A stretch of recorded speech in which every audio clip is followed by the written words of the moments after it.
Dear friends, अस्सलाम वालेकुम। मैं हूं आपका दोस्त जाहिद अब्बास जलंधरी। आपकी खूबसूरत समातों की नज़र मुख्तलिफ इंतखाबात हाजिर करते रहते हैं।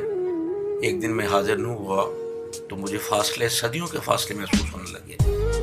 वो शायर का एक शेर है, फासले ऐसे भी होंगे ये कभी सोचा न था, सामने बैठा था मेरे और वो मेरा न था। आज जो हमने गज़ल मुंतखब की है वो आबिद हुसैन आबिद साहब की है। तमाम अहबाब की नज़र खूबसूरत गज़ल।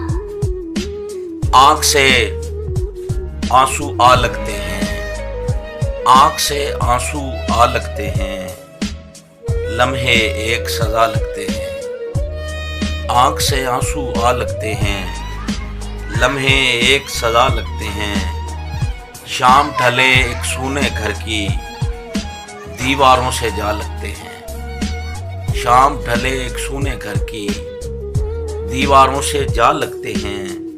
और फल जब शाख पे पक जाता है, फल जब शाख पे पक जाता है, पत्थर खुद ही आ लगते हैं। फल जब शाख पे पक जाता है, पत्थर खुद ही आ लगते हैं।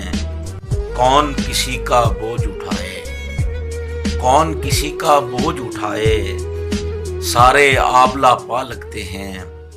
और वहशत इतनी फैल गई है, वहशत इतनी फैल गई है, मंजर सब सहरा लगते हैं। गम की सरहद से अब आँखें, गम की सरहद से अब आँखें, दो बहते दरिया लगते हैं।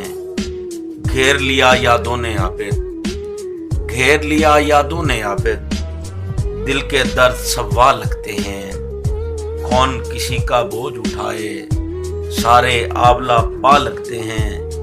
फल जब शाख पे पक जाता है, पत्थर खुद ही आ लगते हैं। आँख से आंसू आ लगते हैं, लम्हे एक सजा लगते हैं।